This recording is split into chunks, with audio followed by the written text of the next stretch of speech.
Et justement, à propos de ces taxes douanières que Donald Trump menace d'imposer à la France sur les spiritueux, sachez que les députés européens viennent de valider un accord commercial avec les États-Unis. Un texte voté, mais très décrié, on va le voir, avec Demet. Bonsoir Demet.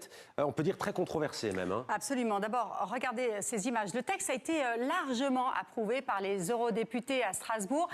440 voix pour, 151 contre et 50 abstentions. Le Parlement européen entérine donc définitivement un accord qui est censé apaiser les relations commerciales avec Donald Trump. Je rappelle que le président américain avait posé un ultimatum. Il fallait absolument un accord avant le 4 juillet, date ô combien symbolique qui coïncide cette année avec les célébrations du 250e anniversaire de l'Independence Day.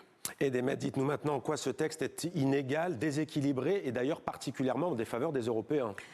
Vous allez le voir, c'est très simple à comprendre. Les Américains imposent 15% de droits de douane sur la plupart des produits industriels et agricoles européens qui entrent sur le marché américain, versus 0% pour les produits américains vendus en Europe. Ça, c'est le premier point. Ensuite, les Européens s'engagent à se fournir en ressources énergétiques, pétrole, gaz essentiellement, pour une valeur de 700 milliards d'euros. Achat également de puces d'intelligence artificielle, 40 milliards d'euros. Et surtout, des investissements dans des secteurs stratégiques aux États-Unis à hauteur de 550 milliards d'euros d'ici fin 2029. Et pourquoi cette date? Pourquoi 2029? Alors parce que les Européens ont réussi à obtenir l'instauration d'une clause de caducité qui prévoit l'extinction automatique de cet accord fin 2029, donc au moment de la fin du mandat de Donald Trump.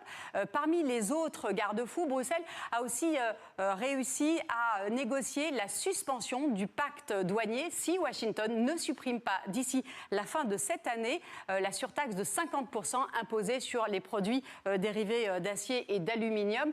C'est plus de 400 produits référencés qui sont concernés. Ce sont ces garde-fous qui ont convaincu une large majorité de députés européens de voter ce texte. Et en tout cas, Demet, merci pour ce point complet.